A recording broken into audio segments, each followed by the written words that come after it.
Now, y'all know whenever I do a story that involves a mass shooting, I always like to wait until we find out the identity of the person before we go and dive into the situation at hand.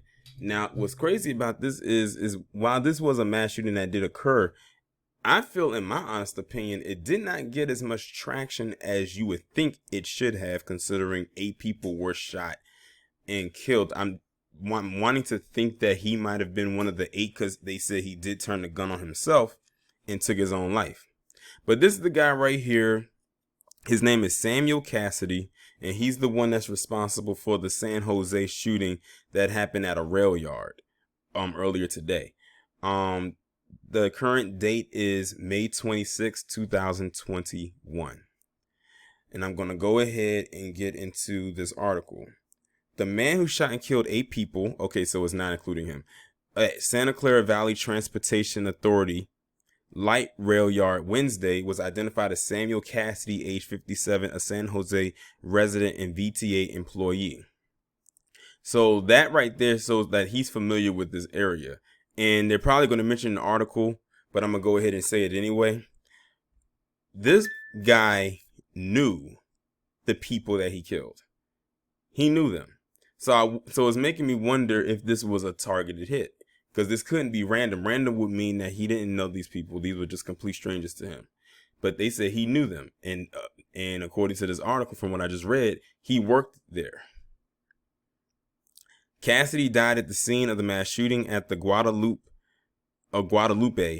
maintenance yard at 101 West Younger Avenue. Santa Clara County Sheriff Deputy Russell said it's believed Cassidy took his own life with a self-inflicted gunshot wound since responding officers did not exchange gunfire with him. Cassidy worked as a substation maintainer for the VTA, earning more than $114,000 in regular and overtime pay, along with an additional $46,000 in benefits in 2019. Now, that right there kind of raises the question for me. Why did they feel the need to implement how much this guy made? I'm guessing they're trying to say, oh, he made this much money, what would make him snap? That's the only thing that kind of jumps out at me when I read that, because I felt like that part about how much he made his salary was not needed. But that's probably the angle that they were going with. I don't know. That's just my guesstimation. He was listed as the owner of a home of the 1100 block of Angmar Court in the Ramblewood neighborhood of South San Jose, which caught fire around the same time as the VTA shooting. After the fire was extinguished, police and federal agents reportedly found explosives and gasoline at the home, and people living in a 1-block radius around the home were evacuated as bomb squad technicians went through the home. So this guy had a lot going on outside of him just committing a mass shooting. The San Jose Fire Department said in a statement the damage to the home was heavy and that the home was left uninhabitable.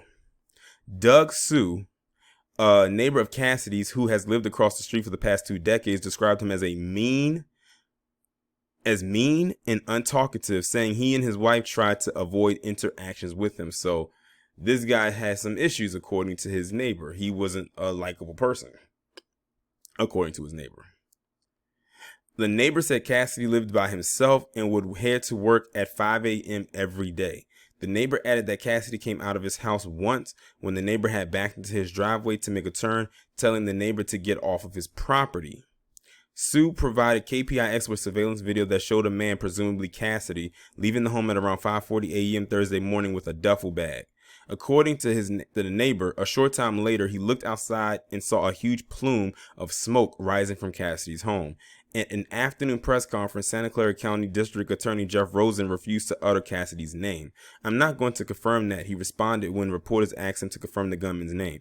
"I feel like I've seen it so many places that you have confirmed it. Part of why it just confirms it is I don't want to bring more publicity to the person who did this by saying the person's name, because I don't want to give them more recognition to someone like this." He said when asked about the murder weapons, there were multiple guns, but not a ghost gun. According to the Associated Press, Sam Cassidy's ex-wife revealed that the suspect had a bad temper and would tell her that he wanted to kill people at work. So this was a target. This was a targeted hit. And the thing is, if you look at the history and everything we just read so far, the neighbor said he was a mean person. He was untalkative. Looks like he got into a verbal altercation with him when he just backed into his driveway. Sometimes you back into someone's driveway to adjust yourself so you can go out another way, or maybe whatever the case may be, but they're not coming onto your property intentionally. It happens. He seems just like a grumpy old man. That's just the vibes that I get from him. And then now that he said that his ex-wife came out and said that he had a bad temper, and he said that he wanted to kill people at work. And that's exactly what he did. Now, this says this is his ex-wife. It doesn't specify how long he and his ex-wife have been separated. So let's just say they've been separated for a while. This is something he planned on doing. So if he was to say he's still been alive and he didn't take his own life, he would have definitely got murder 1 for sure. Murder in the first degree. Because he was plotting. That he plotted this and actually acted on his plot. But because he's dead, of course, you know, dead men can't go to jail. She told the AP she never believed him until now.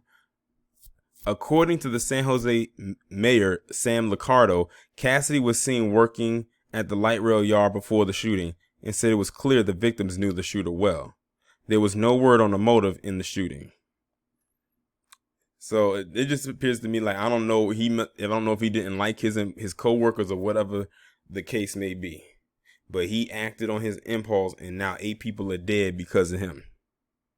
And so was he, because he took his own life. I've always wanted to know, why do people commit these mass shootings and then take their own life? I've never understood it. Unless the gunfire from the cops takes them out, why would they go through all of that to kill those people and then kill themselves, when you could have just spared the victims and just killed yourself? Like, it's crazy. It's weird. Like, mass shooters are weird to me. Like, I find that's a common theme with a lot of them, is that they'll go out and they'll kill a bunch of people, whether they know them or not, and they kill themselves. Like, what was the point of you doing it? Like, what was the point? But it just sounds like this guy literally had a lot of issues going on. He had a lot of stuff going on. I don't know, just with him, or he was just fucking psychotic. And the fact that he said he just wanted to go and kill people, you know, and actually did it. But now that he's dead, and so are the victims, we won't know what the motive is. We probably will never find out why he did what he did. But like I said, it must be a thing I don't know if he liked his coworkers. Maybe they complained about him, or whatever the case may be. And you hear the history of him and his neighbor and what his neighbor had to say about him. Like, this guy literally had, excuse me, has no one to say really any nice thing about him. So to me, it seems to me that he might be the common, or might have been, because at this point you have to speak about him in the past tense.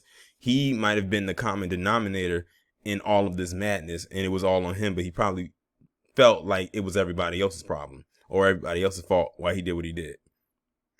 I wouldn't be surprised if he would have went for the insanity plea had he still been alive. But y'all let me know what y'all think about this down in the comments, and I'll talk to you in the next one.